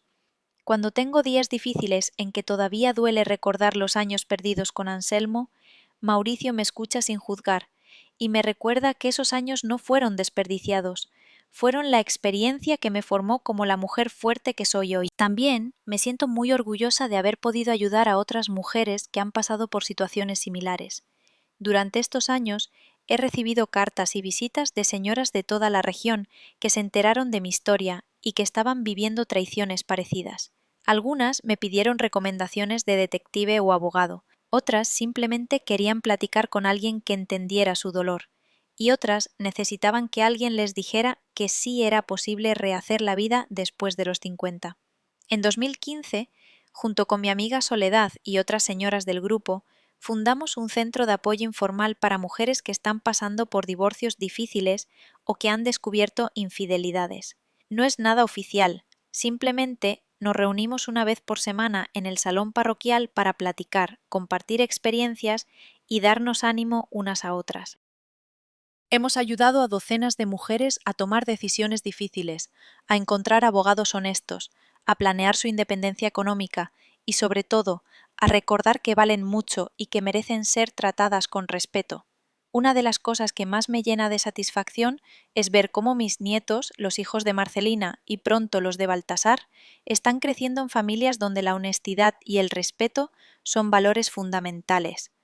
Mis nietos conocen la historia de lo que pasó con su abuelo Anselmo, obviamente adaptada para su edad, y saben que la abuela Graciela es una mujer que no tolera mentiras ni faltas de respeto. Espero que esa lección los ayude a construir relaciones más sanas cuando crezcan. Mis queridos, al llegar al final de mi historia quiero compartirles las reflexiones más importantes que me ha dejado esta experiencia tan dolorosa, pero también tan transformadora. La vida me enseñó con golpes y con ternura que nunca perdemos la capacidad de volver a empezar. Cuando descubrí la traición de Anselmo pensé que mi historia había terminado.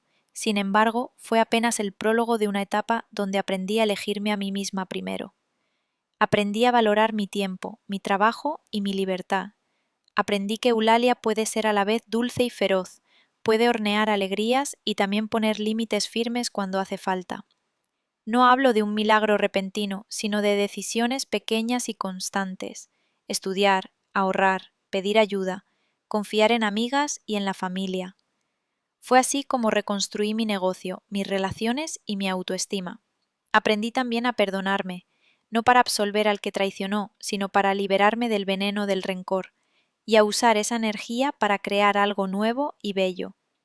Hoy mi vida es la suma de esas decisiones, y cada día siento un poco más de paz y orgullo por lo que soy. Mi último mensaje para las mujeres y para cualquiera que me escucha es claro. Cuídense, aprendan a valerse por sí mismas y no permitan que el miedo les robe el deseo de ser felices. La edad no es una cadena, es experiencia. Las heridas se pueden sanar y las manos que hoy sostienen tu delantal pueden mañana sostener tu destino. Si yo a los 53 años pude rehacer mi vida, usted también puede. Cierro esta historia sabiendo que la dignidad es una conquista diaria. Gracias a Mauricio, a Marcelina, Tadeo, Baltasar, a mi madre doña Candelaria Herrera y a mis amigas del grupo, Hoy soy una mujer completa. Sigan adelante, con paciencia, con coraje y con ternura hacia ustedes mismas. La vida verdadera comienza cuando dejamos de ser prisioneras del pasado. Pude haberme quedado como víctima para siempre, lamentándome y llorando por lo que había perdido. En lugar de eso, decidí usar esa experiencia como combustible para convertirme en la mujer que realmente quería ser. Ahora, cuando miro hacia atrás, puedo decir honestamente que estoy agradecida por haber descubierto la verdad sobre Anselmo, aunque haya sido tan doloroso, porque si no hubiera descubierto sus mentiras, probablemente habría vivido el resto de mi vida en esa misma situación mediocre, dependiente, llena de señales de alarma que yo seguiría ignorando. Nunca habría conocido mi propia fuerza, nunca habría desarrollado mi negocio, nunca habría encontrado el amor verdadero con Mauricio, nunca habría podido ayudar a otras mujeres que necesitaban escuchar que sí se puede salir adelante. A todas las mujeres que están escuchando esta historia y que están viviendo situaciones difíciles en sus matrimonios o en sus relaciones, quiero decirles, confíen en sus instintos. Si algo les parece extraño, investiguen. Si alguien las está haciendo sentir pequeñas o dependientes, busquen ayuda. Si descubren que las están traicionando, no se queden calladas por miedo o por vergüenza. Ustedes valen mucho, merecen ser tratadas con honestidad y respeto, y tienen mucha más fuerza de la que imaginan. Y a las mujeres que ya están pasando por divorcios o separaciones difíciles, quiero decirles que aunque ahorita todo se siente imposible y aterrador, del otro lado de esta crisis las espera una versión mejor de ustedes mismas, una versión más auténtica, más fuerte, más consciente de su propio valor. No se apresuren a encontrar otro hombre que las complete. Primero, complétense ustedes solas. Descubran quiénes son cuando nadie más les está diciendo cómo ser. El mundo está lleno de oportunidades para las mujeres que se atreven a tomarlas sin importar la edad que tengan. Nunca es tarde para estudiar algo nuevo, para abrir un negocio, para viajar, para hacer nuevas amigas, para enamorarse de alguien que realmente las valore. Pero todas esas oportunidades se abren cuando dejamos de vivir la vida que otros quieren que vivamos y empezamos a vivir la vida que realmente queremos. Mis queridos, muchísimas gracias por acompañarme durante esta historia tan larga pero tan importante para mí. Espero que algo de lo que les he contado les sirva en sus propias vidas o que puedan compartir esta historia con alguna mujer que necesite escuchar que sí se puede empezar de nuevo. Cuídense mucho, valórense siempre y recuerden que ustedes tienen el poder de escribir su propia historia, sin importar qué tan mal haya empezado. Con mucho cariño, su amiga Eulalia desde Morelia, Michoacán. Que Dios los bendiga y hasta la próxima.